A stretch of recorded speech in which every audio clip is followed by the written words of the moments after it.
बहुत समय पहले की बात है। सोनपुर गांव में एक लड़की रहती थी जिसका नाम राधा था। वो बहुत दयालु और समझदार थी, लेकिन उसके पास कोई धन दौलत नहीं थी। गांव में एक प्राचीन कथा प्रचलित थी कि दूर पहाड़ों के पीछे एक रहस्यमयी महल है, जहां एक जादुई कंगन रखा हुआ है। कहा जाता था कि जो भी उस कंगन को पहनेगा, वह जो चाहेगा वह चीज अपने पास बुला सकता है। लेकिन उस महल की रक्षा एक खतरनाक रहस्य करता था, जिसे कोई नहीं जानता था। एक दिन जब गांव में भयंकर सूखा पड़ा, तो राधा ने तय किया कि वह इस जादुई कंगन को ढूंढेगी और गांव की मदद करेगी। वह अकेली पहाड़ों की ओर निकल पड़ी। चलते चलते उसे जंगल में एक बूढ़ा साधु मिला। साधु ने कहा, राधे, महल तक पहुंचना आसान नहीं है। वहां 3 परीक्षाएं तुम्हारी प्रतीक्षा कर रही हैं।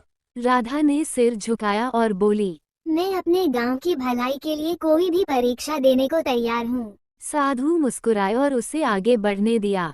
जैसे ही राधा महल के पहले द्वार पर पहुंची, उसके सामने एक विशाल पत्थर गिरा, जिसने रास्ता पूरी तरह बंद कर दिया।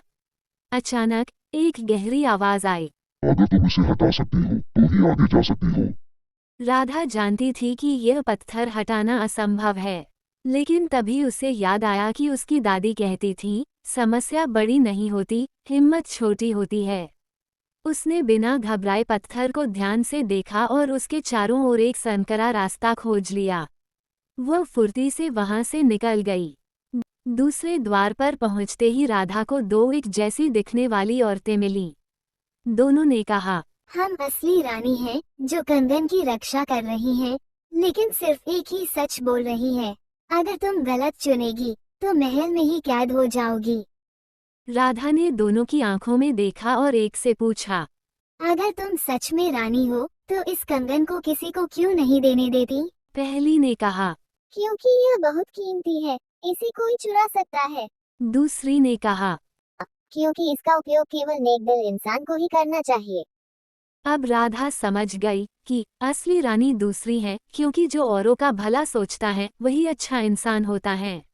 अब राधा आखिरी कक्ष में पहुंच गई, जहां जादुई कंगन एक चमकते हुए तकिए पर रखा था। जैसे ही उसने उसे छुआ, एक जोरदार गर्जना हुई और महल कांपने लगा।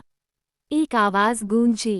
इस कंगन की शक्ति का इस्तेमाल कैसे करोगे? राधा ने बिना सोचे कहा, मैं अपने गांव में पानी लाने के लिए इसका उपयोग करूंगी, ताकि कोई भूखा प्यासा न रहे।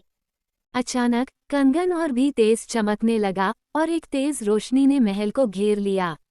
जब राधा गांव लौटी और कंगन पहना, तो उसने कहा, हे कंगन, मेरे गांव में बारिश करा दो। और चमत्कार हुआ। बादल घुमड़ने लगे और जोरदार बारिश हुई।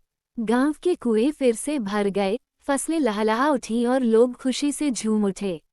राधा ने कंगन को संभाल कर रखा, लेकिन उसका उपयोग कभी लालच के लिए नहीं किया। सीख: सच्चा जादू इच्छाओं को नियंत्रित करने और दूसरों के भले के लिए काम करने में है।